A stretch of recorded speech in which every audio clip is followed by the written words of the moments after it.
Doggies fans, all things Bulldogs, looking at our top fives again. Who are the top 5 recruits as part of our rebuild when we've had money to spend for 2022 and beyond? Who are our top 5 recruits that we've purchased? At number 5, Reed Marnie.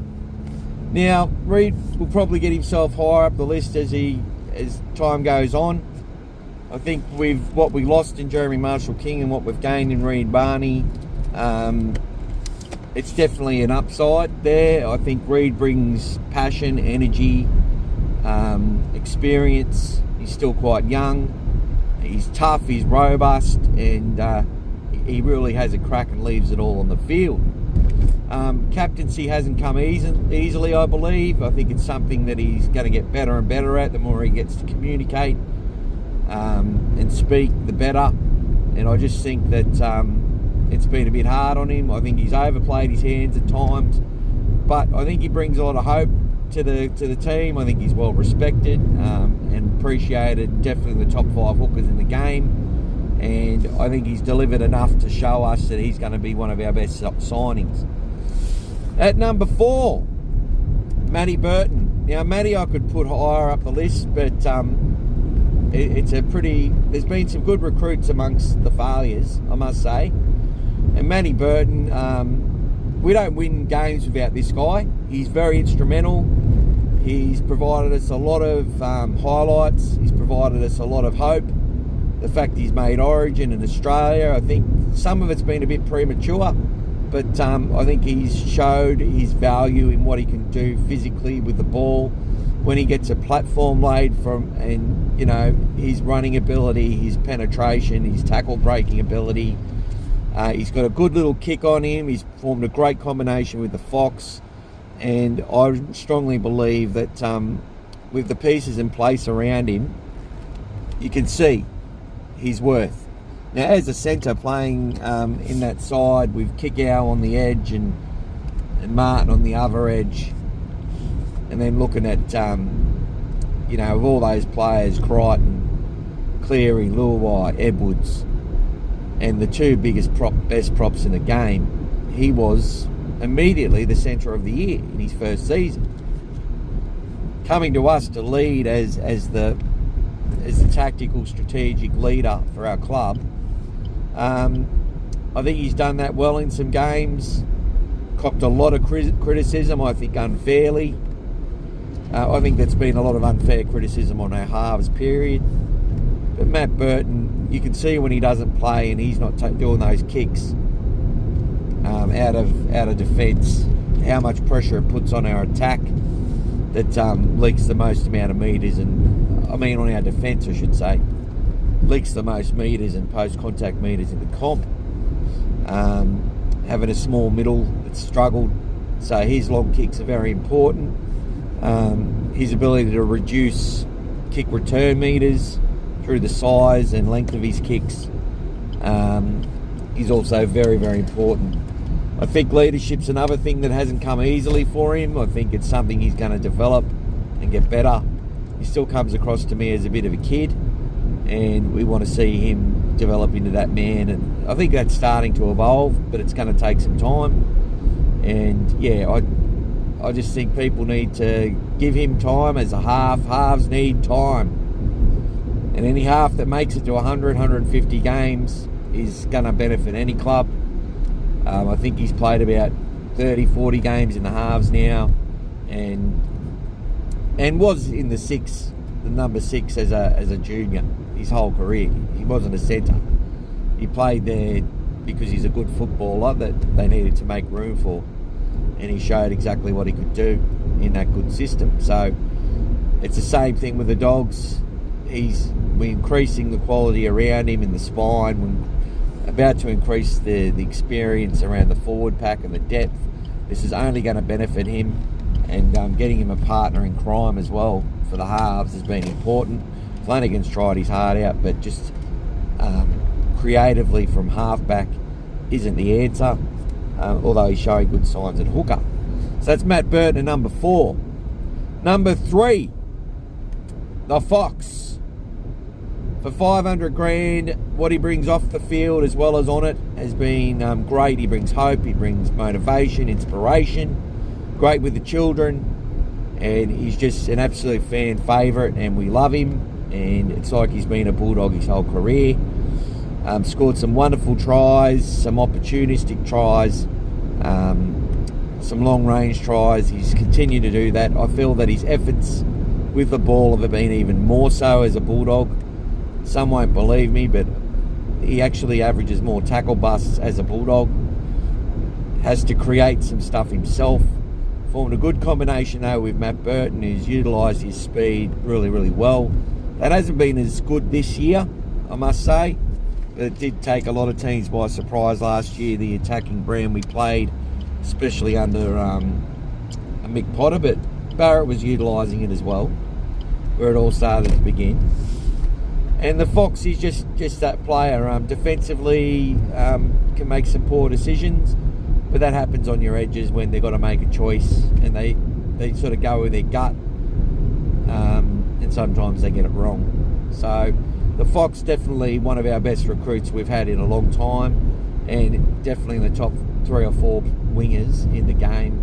Could even say he's one of the best. Well, he is one of the best for the type of winger that he is. Number 2, Jacob Korres. For this youngster to come and win our hearts and minds, we've done a lot on Jacob Korres. We love the way he goes about his footy. He looked like an absolute superstar in the first few rounds this year before he got busted, got injured. That really sort of stifled him and our season, to be honest. A lot of what we do comes off the back of the yardage and the courage he shows out of the back end, and his ability to sort of break through tackles and get his arms free, create second phase. Just, it's all effort, all attitude, it's all left on the park, and just a player that we immediately said we have to find a spot for this kid in our side. And it's going to be an interesting time if we're ever at a position where he's fighting for his spot, because I think that's where we want to be as a Bulldogs club and team, and what our fans want. But this kid, I think, will go up to higher levels. Defences are trying to work him out still. Sorry about that, just a bit of road rage. Yeah, just a great player, Jacob Korres. I've spoken about him a lot, so have a lot of people.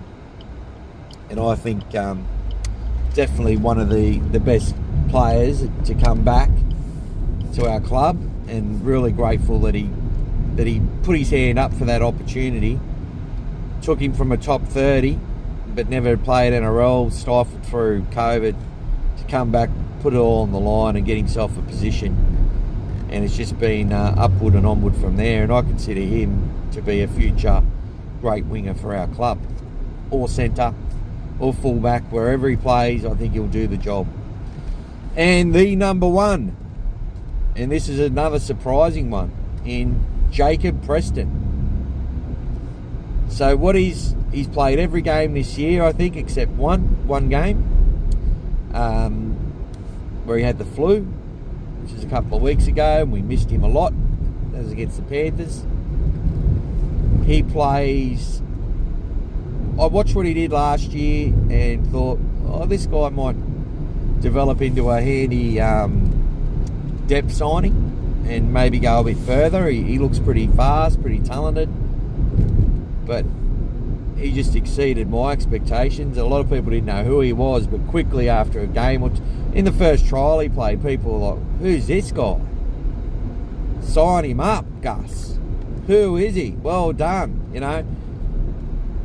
And he's extended long term after signing on a 2-year deal. I think he's now on a 4-year one till 2027. It might even be 5 years. And he's been our best player since coming to the club.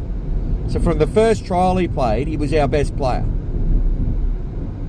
What he does on the edge, if we didn't have Jacob Preston this year, we would have leaked almost, I reckon, 50% more points. he's been there so many times to cover up for the others. Just gives it 100%, makes line breaks, busts tackles, scores tries. He's got it all. He runs really good lines. He looks smart as well. He talks. That's another thing I couldn't believe. Out there on the field, it looked like there was no talk. The youngest guy, the rookie, in his debut game against Manly was the only one talking and screaming at people and telling them where to go. Which, to me, that's leadership. In his first game, he'd come to our club and has been our best player. Now, that's a sorry state of affairs when that happens, when a rookie's instantly your best player. But you want to talk about Sonny Bill Williams, well, you're going to talk about Jacob Preston. Now, he doesn't have the size or physicality of a Sonny Bill. But what he's done has been phenomenal.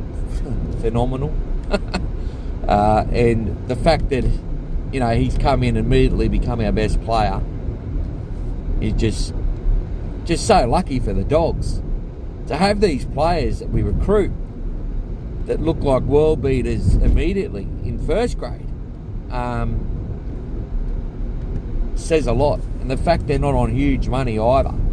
But the only problem with that is eventually they're going to be on that big money and they're going to need big money. So as much quality we can get around them soon, as quickly as we can get those juniors developed to play alongside a player like Jacob Preston, the better. And it's good times ahead for the Dogs. I'll do a top 10 review at the end of the season. Obviously some honourable mentions would come along, and you know, you can't underestimate the influence of a Viliami Kickow, but having only played 5 games, same as Toby Sexton, I expect we will consider those two, the likes of Max King as well, and hopefully Tavita Pangai Jr. to join those ranks and be right up there in the running. But right now, with what they've produced on the field since they've been at the Bulldogs and off it, those are the 5 players that I consider to be the best 5 signings since our rebuild began. Interested to hear everyone else's thoughts. And yeah, thank you so much for listening in. Hope you're enjoying these top 5s as something to think about and talk about. Knowing the finals isn't a possibility this year, we've got to start to, it's sort of my reflection time. So I start to reflect on who we've got, who's coming, who's going, and how it's going to pan out over the coming seasons. Anyway, guys, thank you so much. Have a good one and talk soon. Bye-bye.